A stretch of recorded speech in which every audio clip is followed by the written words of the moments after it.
Hi everyone, it's me again, Joseph, your host, and welcome back to Catechism for Kids. I'm so glad you're here. Today we're continuing our amazing journey through the 9 choirs of angels. Are you ready to meet the 6th choir? Let's go. So far we've met the seraphim, cherubim, thrones, dominions, and virtues. Next up are the mighty powers. Have you ever thought about who protects the world from bad things we can't see? Well, that's a special job for the powers. Imagine a team of super strong, super brave guardians. That's the powers. They are known as the warrior angels. Their main mission is to be the frontline defenders of God's beautiful creation. Think of them as heavenly bodyguards for our world, making sure that evil spirits can't mess up God's amazing plan. They are strong, faithful, and always on watch. In Christian angelology, the powers, or in Latin, potestates, are an order of angels belonging to the second sphere, known as warrior angels.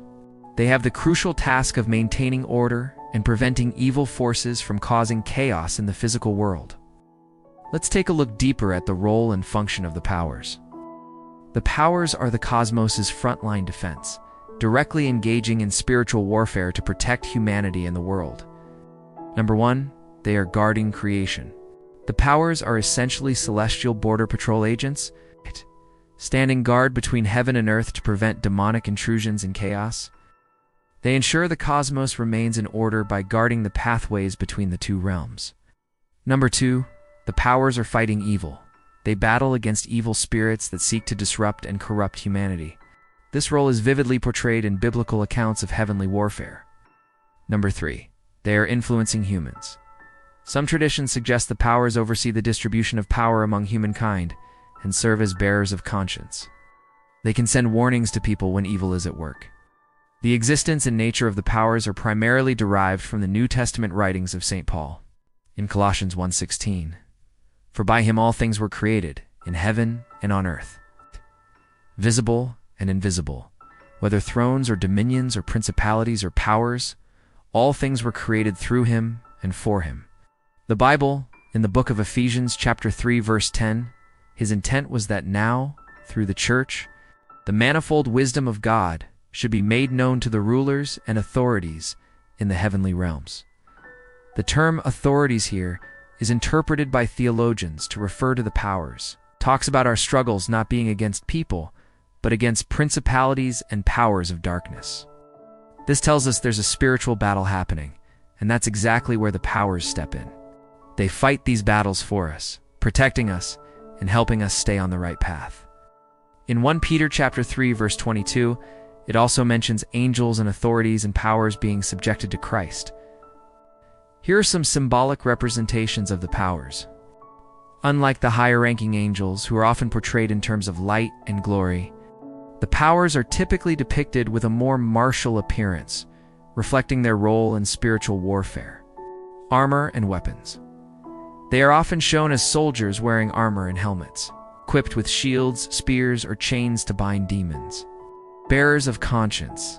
In some traditions, they are described as the bearers of conscience who help oversee the distribution of power among humankind.